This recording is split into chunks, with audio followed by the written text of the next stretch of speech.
Teachers and mothers, welcome to my channel learn with Amna. एक नए topic के साथ हाजिर हूँ। टॉपिक है फ्रेजल वर्ब। फ्रेजल वर्ब के बारे में समझना इसलिए ज़रूरी है कि हम स्पोकन इंग्लिश के डेली यूजेस के जो सेंटेंस हैं वो आसानी से और मौका माल देकर बोलने के काबिल हो जाए। जैसे हम आम जिंदगी में बोलते हैं come on, get out, turn on, keep it, तो ये सारे फ्रेजल वर्ब होते हैं। अगर हमें इनका इस्तेमाल अच्छी तरीके से समझ आ जाए तो हम छोटे छोटे रोज़मर्रा उर्दू के जुमलों में इनको इस्तेमाल करके हम अपना तासर अच्छी तरीके से लोगों पर बिठा सकते हैं कि हमें थोड़ी बहुत इंग्लिश बोलना भी आती है। वीडियो स्टार्ट करने से पहले अगर आपने मेरे चैनल को सब्सक्राइब नहीं किया तो सब्सक्राइब करें, बेल आइकन को लाजमी हिट करें ताकि हर नई आने वाली वीडियो का नोटिफिकेशन आपको मिलता रहे। So now let's start. Phrasal verb. Verbs like look, clean और listen are called main verbs. Look, clean और listen वगैरह जो होते हैं, जैसा कि आपको पता है कि main verb के तौर पर यूज़ होते हैं। If we use words like ate, in, on or to act with main verbs, these two verbs are called phrasal verb. Look, like, clean, wash, play, इस तरह के जो सारे वर्ब्स हैं वो तो आपको पता ही है कि मेन वर्ब के तौर पर आते हैं, लेकिन इन वर्ब के साथ अगर हम एंड में एट, इन और वगैरह यूज़ करते हैं तो ये जो दो लफ्ज़ जब मिलकर अपना लफ्ज़ बयान करते हैं, एक तो ये उनके मानी चेंज हो जाते हैं, और जब इस तरह के वर्ब जब एट, इन और ऑन के साथ लगते हैं तो इनको कहा जाता है phrasal verb. Use of some common phrasal verb.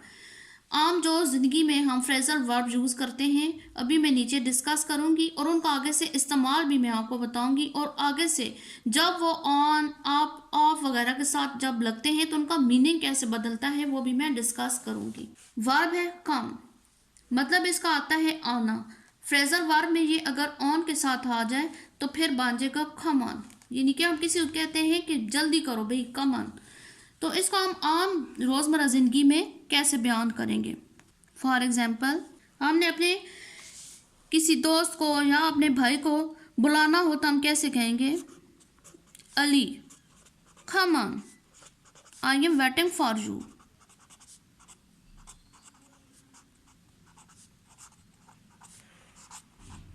जैसे कि हमने देखा है कि कम का मतलब होता है आना, लेकिन कम ऑन, अब ये पूरा जो वर्ब है ये फ्रेजल वर्ब के तौर पर आएगा, और ऑन लगने की वजह से इसका मतलब भी चेंज हो गया है। इसका मतलब है जल्दी करना। नेक्स्ट, कैरी, उठाना, कैरी ऑन, जारी रखना। हमने किसी को तसल्ली देनी हो, किसी को इनकरेज करना हो तो हम उसको कहते हैं कि आप ये जारी रखें, तो हम किस तरीके से कहेंगे, don't stop working,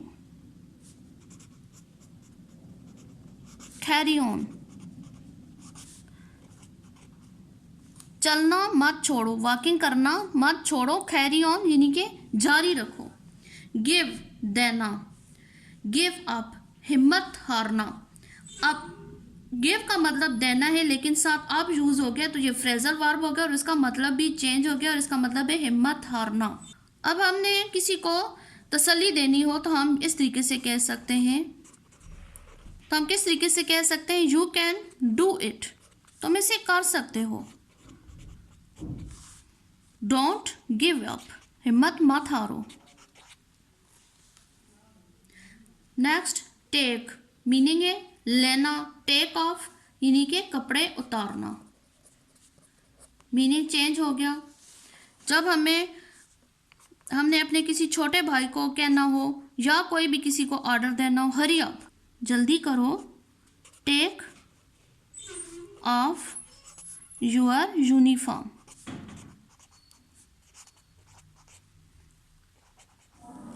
next, put, रखना, पुट ऑन, पहनना।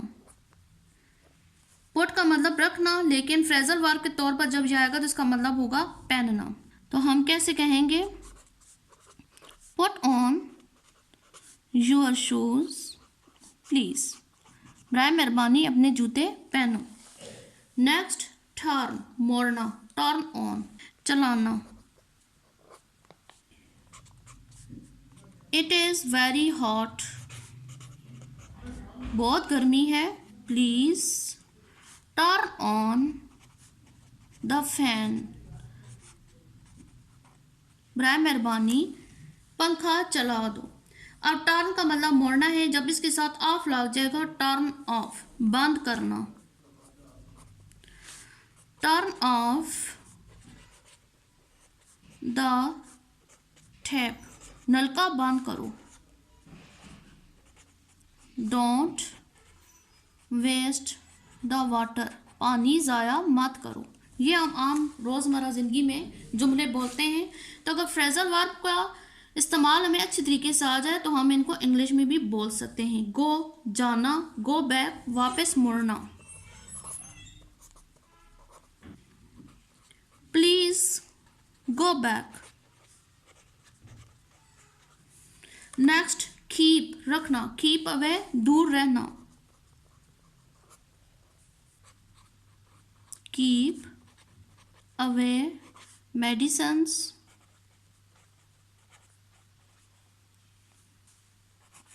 From children. अक्सर मेडिसिन के ऊपर लिखा होता है कि ये दवाएं बच्चों से दूर रखें। कॉल बुलाना, कॉल एट रुकना।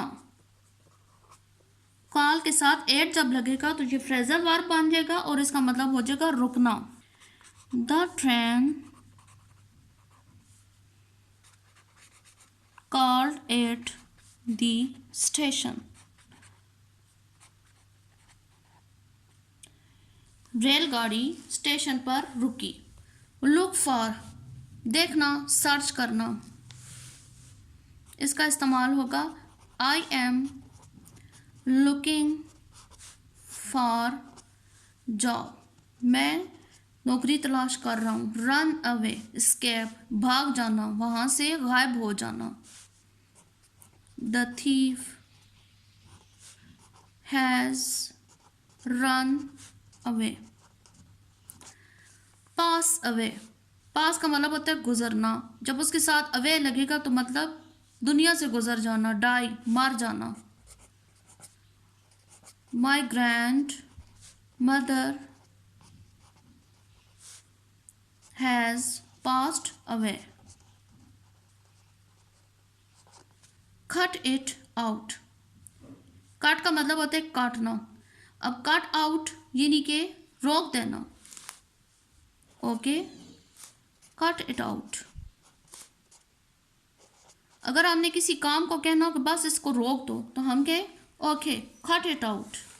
गेट अवे, गेट का मतलब होता है उठना, जब उसके साथ आ जाएगा अवे तो इसका मतलब होगा उस जगह से गायब हो जाना। You can not get away easily, तुम यहाँ से आसानी से गायब नहीं हो सकते, तुम यहाँ से आसानी से भाग नहीं सकते। तो स्पोकन इंग्लिश के लिए फ्रेजल वर्ब की अहमियत आपने खुद देख ली होगी कितनी है। तो इस तरीके से आप कोई भी अपनी कोर्स की बुक लेकर वहाँ से फ्रेजल वर्ब लाजमी यूज़ हुई होंगी उनको अंडरलाइन करें और उनको छोटे छोटे इस तरीके से सेंटेंसेस में यूज़ करें और जो आपने सीख लिए हैं उनको आम रोज़मर्रा स्पोकन इंग्लिश के तौर पर यूज़ करेंगे तो आपकी स्पोकन इंग्लिश या इंग्लिश लैंग्वेज मज़ीद बेहतर होगी। आई होप आपको ये टॉपिक अच्छी तरीके से समझ आ गई होगी। Thanks for watching.